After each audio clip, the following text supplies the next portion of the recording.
अस्सलाम वालेकुम everyone, welcome back to Backbenchers Academy. अच्छा, अब यहाँ पे हम स्टार्ट करेंगे हमारे यहाँ पे इसोफेजियल डिसऑर्डर्स। इनको करने से पहले थोड़ा सा इसोफेगस के बारे में आप यहाँ पे देख लें। आपकी जो इसोफेगस है ना, आपकी एक ट्यूब की तरह है और ये करके आपके जो खाना आपका वहाँ पे आ रहा है आपके माउथ से, इसको यहाँ पे आपके जो है ना ये स्टमक की तरफ लेके आ रही है। अच्छा, इसके बाद जो है ना आप ऐसा करें, आपकी जो इसोफेगस है इसके वहाँ पे आप 3 पोर्शन बना लें। फॉर एग्जाम्पल ये इसका हो गया अपर 1/3 और ये नीचे वाला इसका हो गया लोअर 2/3। अच्छा, अपर 1/3 जो है ये आपका बना होता है आपका यहाँ पे स्ट्राइटेड मसल्स का। अच्छा, उसके बाद इसकी इनर्वेशन जो है ना आपके लोअर 2/3 से डिफरेंट है। लोअर 2/3 जो है ये आपका वहाँ पे बना होता है आपका वहाँ पे जो है ना ये स्मूथ मसल्स का। और यहाँ पे आपको पता है स्मूथ मसल्स को इनर्वेशन जीआईटी में कहाँ से आएगी, ये आएगी यहाँ पे आपकी माइंटेरिक प्लेक्सस से। तो यहाँ पे लोअर 2/3 को आपकी यहाँ पे इनर्वेशन देगी माइंटेरिक प्लेक्सस और अपर 1/3 जो है वो आपका वहाँ पे बना हुआ स्ट्राइटेड मसल्स का। और यहाँ पे इनर्वेशन कहाँ से आएगी, ये आपकी आएगी आपकी वेगस नर्व से। अच्छा, उसके बाद ये जो आपके है ना ये माइंटेरिक प्लेक्सस ये क्या करेंगे, अच्छा ये जो है ना आपकी जब आपने जो है ना ये मसल को आपने वहाँ पे रिलैक्स करवाना है तो रिलैक्सेशन में आपने वहाँ पे लास्ट में देखा आप क्या करेंगे, आप वहाँ पे ये नाइट्रिक ऑक्साइड या उसके अलावा जो है ना आपको वहाँ पे वीआईपी या ये जो है ना आप वहाँ पे सिक्रेट करेंगे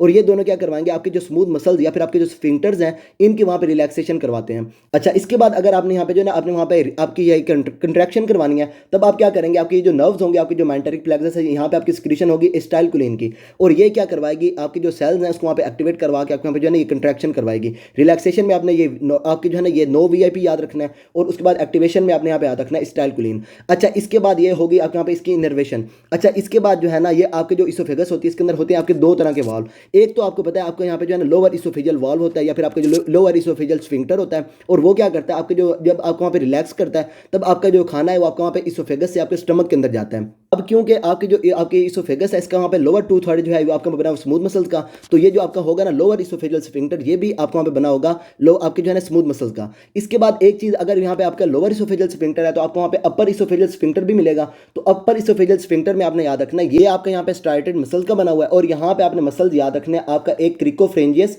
और दूसरा आपके यहाँ पे लोअर जो है ना कंस्ट्रिक्टर ऑफ फेरेंक्स। ये दोनों क्या करते हैं, आपका जो अपर इसोफेजियल स्फिंक्टर है ये आप वहाँ पे बना रहे होते हैं और उसके बाद अगर इनर्वेशन ऊपर से आपको वहाँ पे कहाँ से आ रही है, आपको वहाँ पे वेगस से आ रही है तो इनको भी जो आपको वहाँ पे अपर इसोफेजियल स्फिंक्टर होगा इसको भी वहाँ पे इनर्वेशन कहाँ से आएगी, ये वेगस नर्व से ही आएगी। अच्छा, इसके बाद आपकी जो इसोफेगस है इसोफेगस के अंदर जो आपके वहाँ पे एपिथेलियम होती है ये आपकी कौन सी होती है, यहाँ पे होती है यहाँ पे आपकी स्क्वैमस एपिथेलियम। इसोफेगस में कौन सी हो जाएगी, यहाँ पे आपकी स्क्वैमस एपिथेलियम। और उसके बाद यहाँ पे जब बात करेंगे आप वहाँ पे ये हमारे यहाँ पे स्टमक की, तो स्टमक में आपकी जो एपिथेलियम होती है आपकी होती है कॉलमनर एपिथेलियम। अच्छा, यहाँ पे क्या हो रहा है, आपकी इसोफेगस स्टमक के साथ मिल रही है तो यहाँ पे क्या होता है, आपका एक पोर्शन ऐसा आता है जहाँ पे आपकी इसोफेगस से आपकी कौन सी आ रही है, आपके वहाँ पे आपकी जो है ना ये स्क्वैमस एपिथेलियम और नीचे से आपका जो स्टमक है उसकी वहाँ पे कॉलमनर एपिथेलियम, ये दोनों आपस में एक जंक्शन बना रही होती हैं। अच्छा, उसमें क्या होता है, उस जंक्शन से आप ऊपर देखेंगे तो आपको वहाँ पे मिलेगी आपके यहाँ पे स्क्वैमस एपिथेलियम, नीचे आप देखेंगे तो आपको वहाँ पे कॉलमनर एपिथेलियम मिलेगी। अच्छा, इस जंक्शन को हम क्या कहते हैं, आपको वहाँ पे ये जो है ना स्क्वेमो, उसके बाद ये कॉलमनर जंक्शन, सिंपल SCJ आप यहाँ पे याद रख लें, स्क्वेमो columnar junction.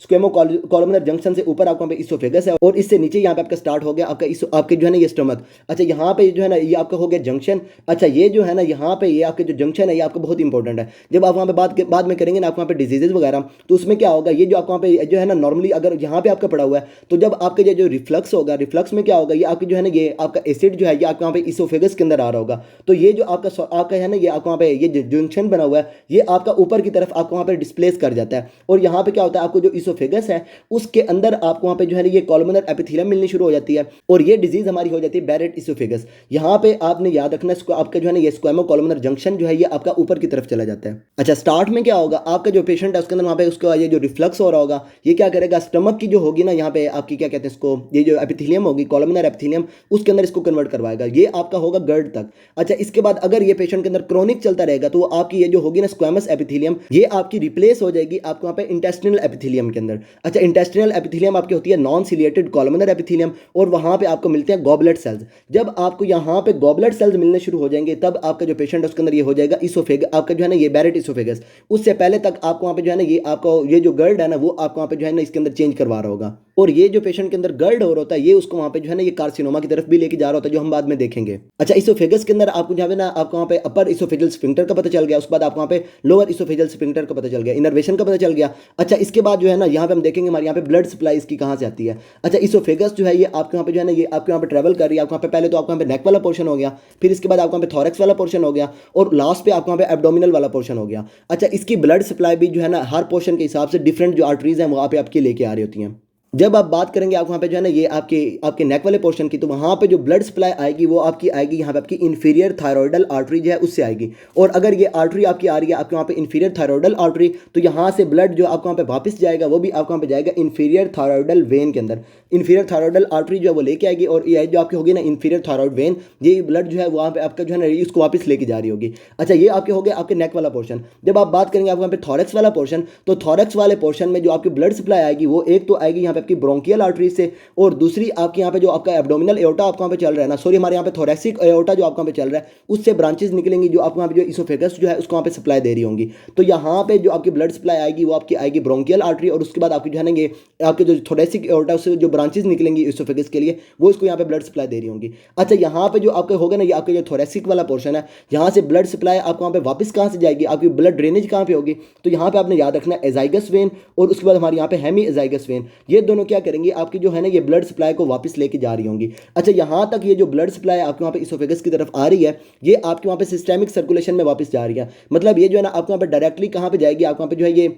Inferior vena cava जो है उसके अंदर वहाँ पे आपकी जाएगी। अच्छा, इसके बाद बात करेंगे हमारे यहाँ पे लोअर इसोफेग जो है ना हमारे यहाँ पे लोअर पार्ट ऑफ इसोफेगस का, तो यहाँ पे क्या आप यहाँ पे जो है ना जब देखेंगे तो यहाँ पे आपको एक मैंने आपको वहाँ पे लास्ट में बता रखी है सिलेक्ट ट्रंक के अंदर हमने वहाँ पे देखी थी कि आपकी यहाँ पे जो है ना ये एक होती है हमारे यहाँ पे लेफ्ट गैस्ट्रिक आर्टरी, और वो क्या करती है आपको यहाँ पे ब्रांचेस देती है आपको वहाँ पे इसोफेगस के लिए, और वो क्या करती है ये जो नीचे नीचे वाला पोर्शन होता है इसको वहाँ पे आपको वहाँ पे ब्लड सप्लाई दे रही होती है। अच्छा, उसके बाद ऊपर से जो है आपको वहाँ पे जो है ये आपकी आएगी आपको वहाँ पे इन्फीरियर फ्रेनिक नर्व, वो क्या कर रही होगी यहाँ पे आपका जो इसोफेगस का नीचे वाला पोर्शन होगा इसको ब्लड सप्लाई दे रही होगी। यहाँ पे आपने याद रखना लेफ्ट गैस्ट्रिक आर्टरी से आपको यहाँ पे निकलेंगी इसोफेजियल ब्रांचेस, और ऊपर से आपको यहाँ पे इन्फीरियर आपकी जो है ना ये फ्रेनिक आर्टरी, ये दोनों इसको वहाँ पे ब्लड सप्लाई देंगी डोमिनल जो आपके वहाँ पे होगी इसोफेगस को। अच्छा, उसके बाद जो है ये आपके यहाँ पे ब्लड सप्लाई जो आपके वहाँ पे वापस जाएगी ये आपको पता है लेफ्ट गैस्ट्रिक आर्टरी से आपको वहाँ पे बनेगी लेफ्ट गैस्ट्रिक वेन, और ये जो है आपका ब्लड जो होगा उसको वहाँ पे लेके जाएगी पोर्टल वेन के अंदर। तो आपने याद रखना इसोफेगस जो है उसको वहाँ पे ऊपर जो ऊपर जब आप वहाँ पे देखेंगे तो उसकी जो ब्लड ड्रेनेज होगी वो आपके वहाँ पे जाएगी सिस्टेमिक सर्कुलेशन में,